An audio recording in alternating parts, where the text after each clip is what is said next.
Meanwhile, earlier this week, we finally saw video of Oklahoma running back Joe Mixon punching a woman in 2014. We warn you, this video is disturbing. Now we have video of Mixon after the incident, telling police that it felt like a dude hit me when Amelia Molitor slapped him and that he punched her as a reaction. Here's Mixon explaining his version of the events leading up to the assault. We had no problem with her. She was just being disrespectful, you know, coming smoking in my face and getting acting crazy. So after that, the gay dude, he was just like, he called me something. He was like, so then I was like, what? I was like, you got me messed up. And then I called him a.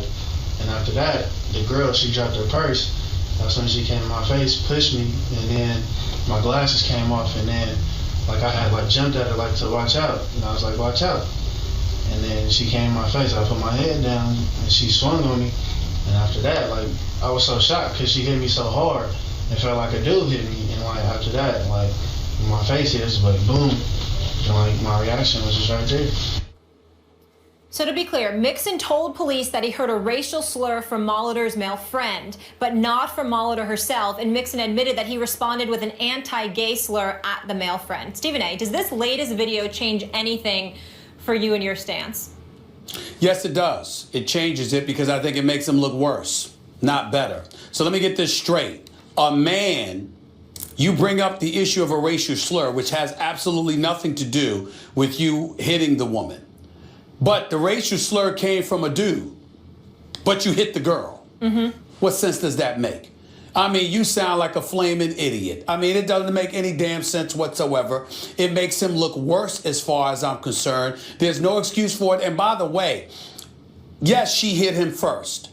Yes, she had no business hitting him. And that's a different subject to discuss because men don't need to go around and get hit either. But it doesn't negate the fact that you're 6 feet, 226 pounds. You're clearly the male in this equation. And by the way, if you have the wherewithal to strike her, why couldn't you have the wherewithal to grab her and prevent her from hitting you? Why couldn't you do that? Or to make sure that she doesn't get in your face? You could have grabbed her to refrain her from hitting you without hitting her.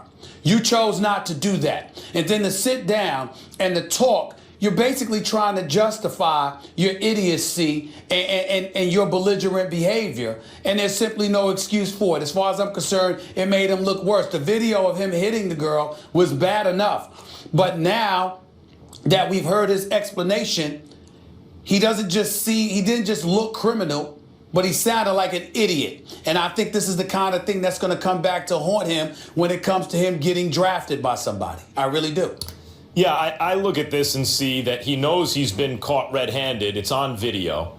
So it sounds like, and I have no way of knowing whether or not he's telling the truth, but whether he is or he isn't, it sounds like someone who is looking for the things that would somehow come closest to justifying his behavior. Not that it does, because he knows he's busted. So one of them is the third rail of American life, that specific racial slur, because that's the strongest word in the English language, really, and the most reviled and the one closest to an actual physical attack. And so he says that he heard that word. You're right, the source wasn't her, but still he says that one of the sources of the conflict was apparently this other guy. So he says he hears that.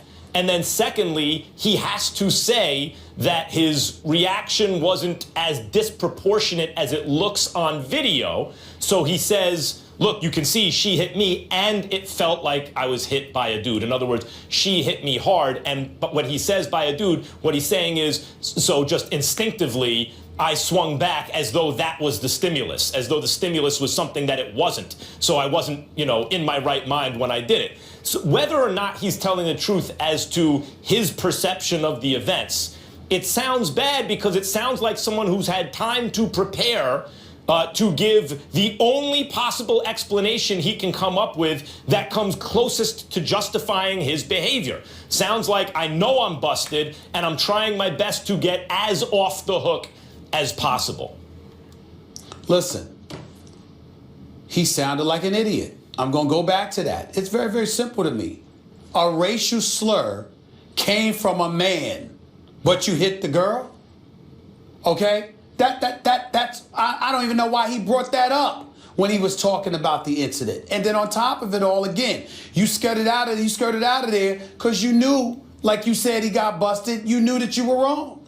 Not to mention the fact that, again, listen, I want to be very, very clear because I had my radio show yesterday, and Merrill Hodge and other NFL aficionados that I had spoken to all said at least half the league is not going to touch this guy. They're not going to want any part because the second you draft him, the first thing they're going to show is the video of him hitting the girl, and they're not going to want that and try to support that to their patrons and their constituency. They're not going to want any part of it, so they're not going to touch him. But the other side to that is this: you also have folks called, and I had so many callers on my radio show yesterday talking about, yeah, but she hit him first. Not an excuse, Stephen A., but she hit him first. Okay, let's make sure we get that out the way. Nobody needs to be hitting anybody. Men don't need to be hitting women. Women don't need to be hitting men. Yeah. Let's get that out the way. But having said all of that, you are a man. You are over 225 pounds. You couldn't grab her to prevent her from hitting you? You couldn't do that? You couldn't do that? I want to bring up one more thing about this. You could have done that. Yeah, I want to bring up one more thing about this because there has been things written and said about the idea that when you read or hear that someone had to have their jaw wired shut, you shouldn't need to see the video. And you and I discussed yesterday, Stephen A., about this is the way, evolution has fixed our brains, that when we hear about things, it seems abstract to us. We hear about statistics and numbers coming from parts of the world, torn by revolution and other disasters, earthquakes, volcanoes. You hear this stuff, disasters and people suffering. When it's in numbers, when it's statistics, you react one way to it and you think that's a very bad thing. When you see it, we're wired for this. When you see that visual, it affects us differently. So I would just say that try to keep in mind this video. This is what it looks like when you read she had to have her jaw wired shut. That's what it looks like. That's the reason she had to have her jaw wired shut. That's what it looks like. I appreciate you saying that. Stephen, can I add one thing more context to this story? Go ahead. Go ahead. One other thing, you mentioned that she pushed him first, and that's never okay. Nobody should be putting hands on anyone, male or female.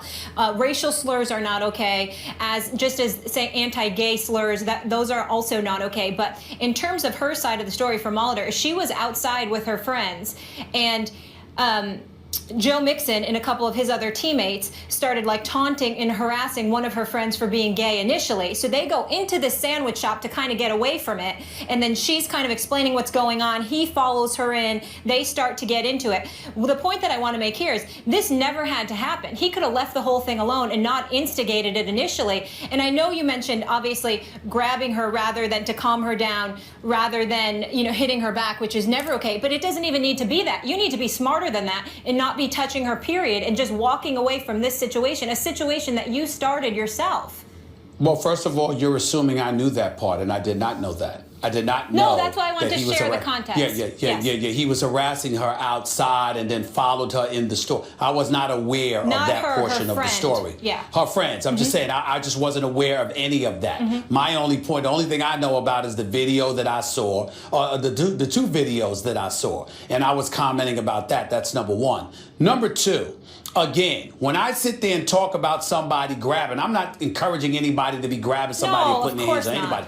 I'm simply making the point that if you are going to react, you could react by restraining someone from inflicting violence upon you rather than having the penchant to inflict violence upon somebody else. That should be your default position, not trying to inflict violence upon somebody else of a different gender who, by the way, she's a woman, you're a man. She clearly is outweighed by, I would assume, by about 50 pounds. You are a man, you have no business punching a woman in the face. You do not do that under any circumstance. That's what I'm trying to say. Well, he was suspended for a year, and we'll see if he pays more through the draft process again, because having the visual, we mentioned Tyreek Hill and his incident, they didn't have the video, and he seemed to be just fine now playing with the Kansas City Chiefs. So we'll see if this makes a difference. And by the way, Molly, yes. One other important point. I hope Joe Mixon, those boys, Max, that he was hanging with, where are they right now? He's the one in the news, all right, because of his belligerent and criminal act, to be quite honest with you. But then your boys that were with you. You see, I cover a league in which I see a lot of guys with their boys around who would step in and never allow something to elevate and escalate to that point. Where are they right now? That's While he's in the news, they're nowhere to be found. I hope this is a lesson for Joe Mixon. Be careful about the company you keep, because maybe if they weren't instigating stuff with you and instead they stepped in and tried to de-escalate the situation, we wouldn't be sitting here talking about him and how his future may end up being compromised. Yes, I hope a lot of people, there's a lot of lessons to be learned in this mess. When we come back here on First Take, we're going to switch back to football, folks. Why did Iowa players not shake hands with North Dakota after their game yesterday? We'll tell you when First Take rolls on. It is a huge game tonight. You just heard it. Kentucky has won 8 of their 9 matchups since John Calipari started coaching the Wildcats. But Rick Pitino's Cardinals had the more recent national championship, winning it all in 2013. Stephen A., how much has Calipari hurt Pitino's career over the years? Well, let me say this. The record would not indicate that. Rick Pitino is a national champion, won a national champion in Louisville 4 years ago. He's been to like 3 Final Fours in the last 5 or 6 years or so. So from a production standpoint, no. But when you think about college basketball, Max, and the sizzle that used to come with it, now, no doubt the NBA's ridiculous one and done rule, 19 years old, 1 year in college, and then you could go to pros. That sort of hurt the college game. There's no doubt about that. But when I think about Calipari and these All-Americans, one after another, Louisville's right up the road, and they all keep going to Kentucky. I mean, you got Malik Monk dropping 47 the other day. You got Isaiah Briscoe there. You had John Wall and DeMarcus Cousins and the crew. I mean, you just look at these crew, Karl Anthony Towns and the Harrison twins and everybody else. I mean, everywhere you turn, that all these guys go to Kentucky. Ain't nobody going to Louisville. Louisville's winning. Rick Pitino's a hell of a coach, but the All-Americans, the sizzle, clearly is at Kentucky and Duke. More so than anybody else, and I just don't understand it. Stephen I A., really don't. I have a hot take for you. You ready? Get your oven mitts ready. John Calipari has helped Rick Pitino because Calipari prefers it that way. Calipari Has essentially invented modern college basketball. He was the one who saw the way it was going and went with it. So he's not considered like a blue blood coach like Izzo or Roy Williams or someone like that, but he is probably the key historical figure of this college basketball era. He's the guy who invented it, basically, and showed everyone else how to do it. So how does that help Pitino? Including Rick Pitino, because Pitino is a coach in this era. But how has it helped Pitino?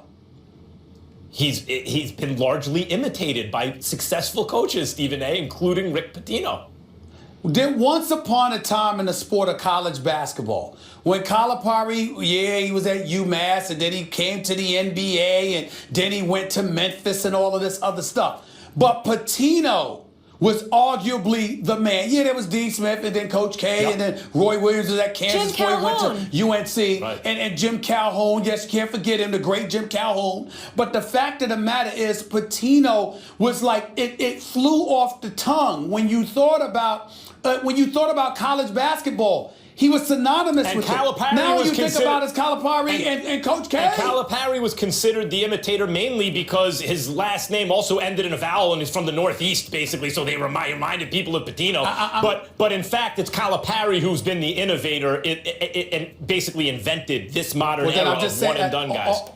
All I'm just talking about is sizzle. We know that Bill Self, Rick Pitino, all of these guys are great and they produce. I'm just saying in terms of name recognition, cachet, and in terms of brands that carry the sport of college basketball, you don't really think much about Rick Pitino these days. Right. And I think it's because of Calipari. Yeah, he surpassed him. I'm It's looking right up the forward to road. these two going head-to-head, of course, tonight. Let's stay with college hoops for a moment, gentlemen. Iowa head coach Fran McCaffrey not too pleased at the end of their game against North Dakota. After North Dakota's Corey Baldwin stole the ball away as the clock was winding down, McCaffrey was so annoyed, he told his team, get off the court without shaking hands with their opponents this morning. McCaffrey told our Jeff Goodman that he regrets his no handshake decision and texted the North Dakota coach to apologize. So obviously, heat of the moment there. Max, what's your reaction to that? I think the lesson is even the bad boy Pistons eventually, who have no regrets about anything, eventually regretted not shaking hands with the Bulls when the Bulls swept them and really beat them up in that series. The moral of the story, boys and girls, is when the game is over, you shake hands. That's obvious. I would say this. Here's the bigger point. These are college kids. You're a grown man, probably married, probably have children. You are a leader of young men. You have to set an example. His frustration may have been warranted, but you have to conduct yourself as an adult, even more so when you're leading kids and young men into manhood. He did not do that. He dropped the ball, in a written statement is not enough. He should be on camera apologizing. That's all that's required, but he should at least do that because it was a juvenile thing for him to do as the coach, not to shake hands with an opponent. No question. Caught up in the heat of the moment, needs to set a precedent, but clearly he's regretful there. Coming up next.